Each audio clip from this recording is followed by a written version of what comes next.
In today's world, where legends often live in front of cameras, Kareem Abdul-Jabbar chose a quieter ending. His life now unfolds behind private gates, shaped by family, steady fortune, carefully chosen cars, and a sense of peace earned over time. Nothing here is loud, nothing is rushed. This is the lifestyle of a man who already conquered the game and no longer needs applause to feel complete. But before this calm, private chapter existed, there was a career so powerful it redefined basketball itself. Long before fame, championships, and private estates, Kareem Abdul-Jabbar grew up in New York City, born in 1947 into a world that noticed him before it understood him. Even as a child, his size made him different. He was bigger, heavier, and taller than everyone his age. By 8th grade, he stood over 2 meters tall.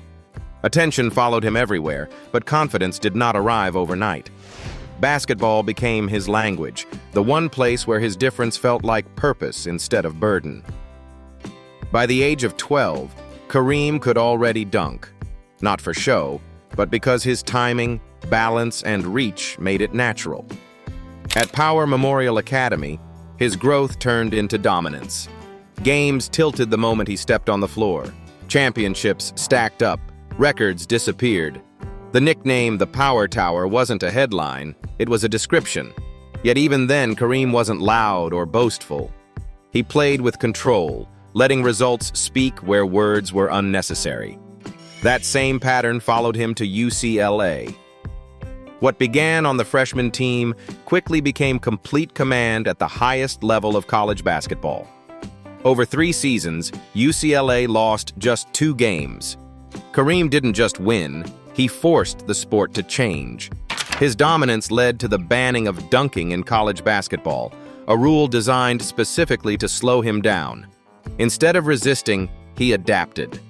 Out of that rule came the skyhook, smooth, precise, and nearly unstoppable. It was a move built on intelligence, not power, and it would define his career. By 1968, Kareem made choices that went far beyond basketball. He boycotted the U.S. Olympic team, converted to Islam, and embraced a new name that reflected his beliefs and identity. That same year, he played in what became known as the Game of the Century, the first nationally televised college basketball game. More than 50,000 fans filled the arena. UCLA lost that night, but later defeated Houston when it mattered most, capturing the national championship. Kareem learned early that loss could sharpen purpose rather than weaken it. The NBA followed naturally. Drafted first overall by the Milwaukee Bucks in 1969, Kareem transformed the franchise almost immediately. In his rookie season, the Bucks surged to the top of the conference. 1 year later, they were NBA champions, and Kareem was the league's leading scorer. In 1971, he officially became Kareem Abdul-Jabbar, aligning his personal identity with his growing legacy. A few years later, seeking a new chapter, he requested a trade, ready for a larger stage. Los Angeles became that stage. The early Lakers years were productive but frustrating, filled with strong performances and early playoff exits. Everything changed in 1979 with the arrival of Magic Johnson. Youth met experience. Speed met patience. Together, they built one of the greatest dynasties in sports history. Throughout the 1980s, the Lakers dominated, winning 5 championships and defining an era. Kareem adapted his game, led quietly, and remained the anchor. As his body aged, his discipline deepened. Long before decline became visible, Kareem practiced yoga, focused on flexibility, and refined his conditioning. He wore protective goggles to guard vulnerable eyes, refusing to let physical setbacks dictate his future. He wasn't chasing youth, he was extending excellence through preparation and intelligence. After 20 seasons, Kareem retired in 1989. The league paused to honor him. Fans showered him with gifts and applause wherever he went. He left the game as one of its most durable, respected, and influential figures. Retirement didn't mean disappearance. Kareem explored coaching, advised teams, won a championship with the Oklahoma Storm, scouted for the Knicks, and later returned to the Lakers as a special assistant. And after decades defined by arenas, expectations, and history, Kareem chose something else. A quieter chapter, rooted in peace, privacy, and intention, beginning inside his Los Angeles home. Mansion in Los Angeles, California. Leaving behind the noise of packed arenas and constant expectations, Kareem Abdul-Jabbar chose a home that mirrors who he is today, quiet, grounded, and built for staying, not showing. It simply feels settled, as if it has always belonged right where it stands, waiting for the right moment to be lived in. The single-story ranch home sits calmly on a wide corner lot, offering privacy without isolation. Step inside, and the first thing you notice isn't luxury, it's light. Natural light moves gently across warm oak floors, pulled in through large windows and carefully placed skylights. Nothing is harsh. Nothing is excessive. The house breathes at an easy pace, inviting you to slow down with it. The layout is designed for real life. 4 generous bedrooms and 4 bathrooms are spread across the home, along with a large study that easily doubles as a 5th bedroom when needed. Rooms connect smoothly, without sharp divisions, creating a natural flow that feels lived in rather than staged. This is a house meant to be used every day, not admired from a distance. At the center of the home is the kitchen, and it tells you a lot about its owner. Polished marble countertops, custom-built cabinetry, and a wide central island create a space that feels both practical and welcoming. High-end appliances from Miele, Sub-Zero, and Wolf aren't there to impress guests. They're there because this kitchen works.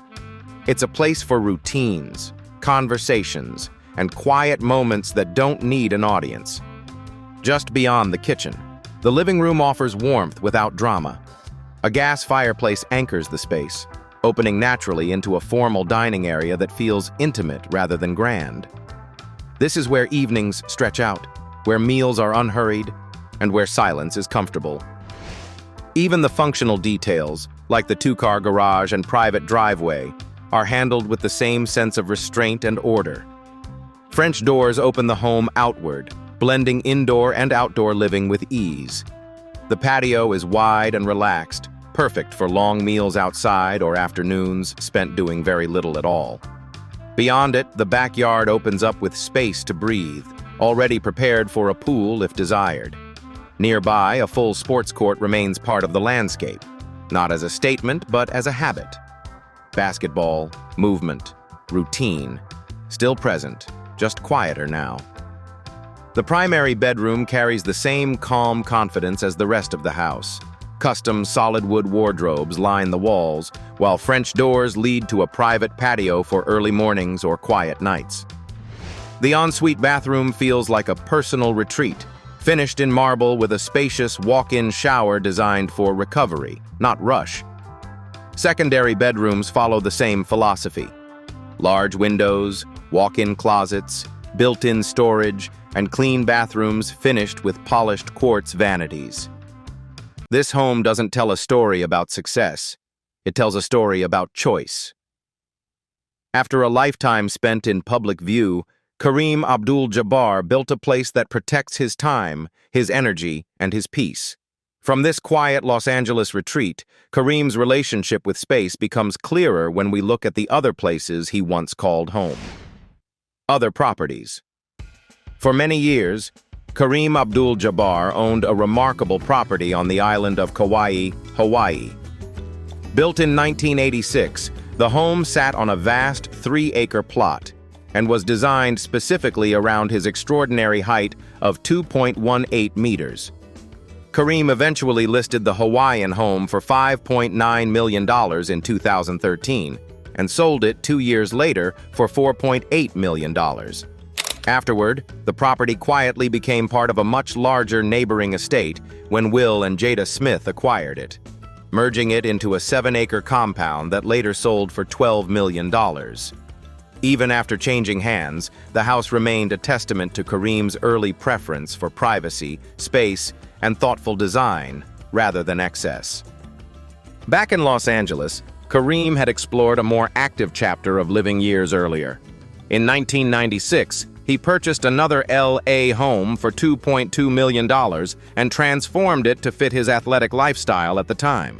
The house served its purpose during a different phase of life, when movement and physical structure were still central to his daily rhythm. He sold the property in 2001 for $2.7 million, closing that chapter with the same calm decisiveness that defined most of his choices. Each space reflected a moment in time: Hawaii for retreat and reflection, earlier Los Angeles for training and structure, and his current home for peace and longevity. And as we move from the places that held his life, the next question becomes just as revealing. What does a man like Kareem choose to drive? Cars. His cars aren't about status or speed. They're about meaning, balance, and practicality, each one reflecting a different side of his life. 1948. Packard Super 8. Convertible Victoria. This classic Packard is a quiet tribute to craftsmanship and history. Built just after World War II, it's powered by a large, straight-8 engine producing around 145 horsepower, paired with a smooth manual transmission. The long hood, flowing lines, and open convertible body give it an elegance that doesn't fade with time. This isn't a car for rushing. It's meant to be enjoyed slowly, with intention. For Kareem, the Packard represents respect for the past and an appreciation for things built to endure, not to impress. At the other end of the spectrum is the Volkswagen Atlas, a modern SUV designed for everyday comfort. Equipped with either a 2.0-liter turbocharged engine or a 3.6-liter V6 delivering up to 276 horsepower, the Atlas offers space, stability, and reliability. With 3 rows of seating and a calm driving feel, it's a vehicle made for routine life, quiet drives, errands, and family moments. It's practical, grounded, and purposeful, just like the lifestyle Kareem values today. Together, these two cars tell a simple story. One honors history. The other supports daily life. Neither seeks attention, yet both reflect thoughtful choice. And that leads to the bigger picture. How did Kareem Abdul-Jabbar build an income that allows him to live with this kind of calm control? Income and net worth. When it comes to money, Kareem Abdul-Jabbar represents a generation that played for legacy long before billion-dollar contracts existed. Today, his net worth is estimated at around $25 million, a figure that may seem modest by modern NBA standards, but one built on longevity, discipline, and purpose. The foundation was laid during his 20-year NBA career from 1969 to 1989. In an era when salaries were dramatically lower, Kareem was still among the league's highest-paid players. At his peak in the mid-1970s, he earned about $650,000 per season, a remarkable sum at the time. In the early 1980s, he signed contracts worth roughly $3 million over 2 years, followed by another $2 million extension. During the final 4 to 5 seasons of his career, he earned an estimated $8.5 million total. Even when adjusted for inflation, his lifetime NBA earnings remain far below those of today's superstars. But the value of his impact far exceeded the numbers. Off the court, Kareem was also an early pioneer in endorsements. In 1978, he became the first NBA player to have a sneaker named after him with Adidas, a milestone that opened doors for future generations. Over the years, he partnered with brands such as Reebok, Tostitos, Twix, Lay's, Atari, and others. These deals were never excessive, often bringing steady but modest income, sometimes estimated at around $25,000 per year, alongside public service campaigns for organizations like NASA and the American Lung Association. Later, he also became a spokesperson for healthcare companies, including Novartis, sharing his own experience with leukemia to raise awareness. After retirement, Kareem built a second career through creativity and intellect. He appeared in films like Airplane and made guest appearances on shows such as The Simpsons, The Big Bang Theory, and Glass Onion. Behind the scenes, he contributed to television writing, documentaries, and cultural projects. Most importantly, he became a prolific author. From autobiographies like Giant Steps and Becoming Kareem, to history books and the Mycroft Holmes detective series, his writing has generated long-term royalties and positioned him as one of the most respected voices in sports and culture. Kareem's wealth was never about excess.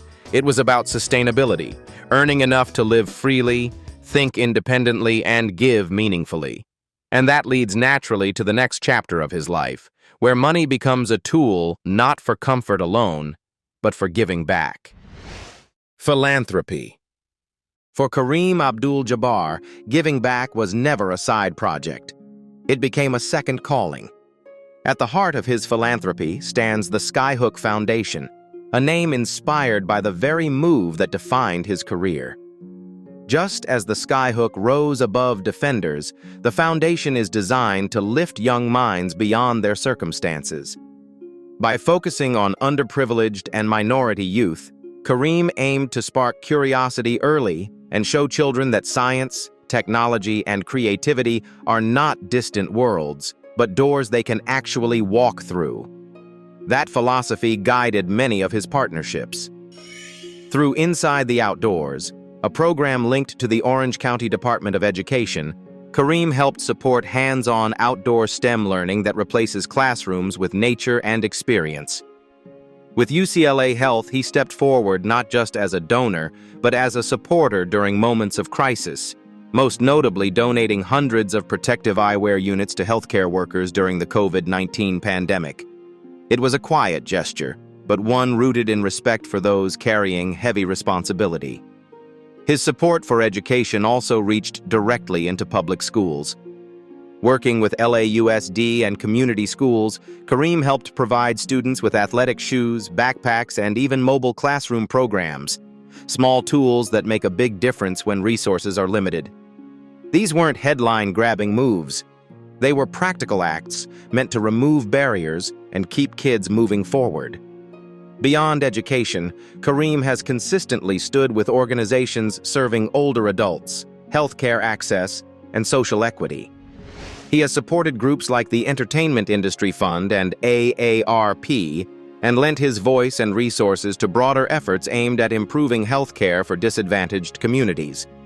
His name now also lives on through the NBA's Kareem Abdul-Jabbar Social Justice Champion Award, which honors players who use their platform to create real change, continuing his belief that influence carries responsibility. Perhaps most telling are the personal sacrifices he made.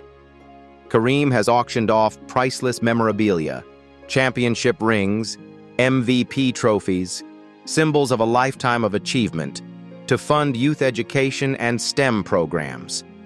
In one noted contribution alone, he donated $100,000 to expand learning opportunities for students. Letting go of personal treasures wasn't about charity points. It was about priorities. And after giving so much to communities, causes, and future generations, the question becomes more intimate. What does life look like for Kareem Abdul-Jabbar when he turns inward toward family and his own quiet routines? Personal life. In recent years, Kareem Abdul-Jabbar has spoken more openly about how he takes care of himself, physically and mentally. Now, in his late 70s, he treats rest as discipline, not laziness. Sleep, short naps, and listening to his body have become part of his daily routine. Health challenges have been real and serious. Migraines he has learned to manage, chronic myeloid leukemia diagnosed in 2008 that is now in remission, major heart surgery in 2015, prostate cancer in 2020, atrial fibrillation in 2023, and a hip fracture after a fall in late 2023 that required hospitalization. He doesn't dramatize any of it. He talks about these moments calmly, as obstacles faced and handled one step at a time. Kareem has also been honest about his personal life. He was married once to Habiba Abdul-Jabbar, from 1971 to 1978. They met at a Lakers game when he was still a UCLA student, shared important years together, and eventually went separate ways. Since then, he has chosen to keep his private life truly private. He has not remarried publicly and remains unmarried today. Kareem is the father of 5 children from 3 relationships, and while he rarely speaks in detail about family matters, it's clear that being present, reflective, and grounded matters deeply to him. At this stage of life, Kareem Abdul-Jabbar moves with intention. He values health, quiet routines, and honest self-awareness. There is no rush, no performance, only the steady rhythm of a man who has learned how to endure, adapt, and keep going with clarity and grace. If this video resonated with you, please like, subscribe, and share your thoughts in the comments below. We truly appreciate you being part of this journey, and we look forward to seeing you again in the next story.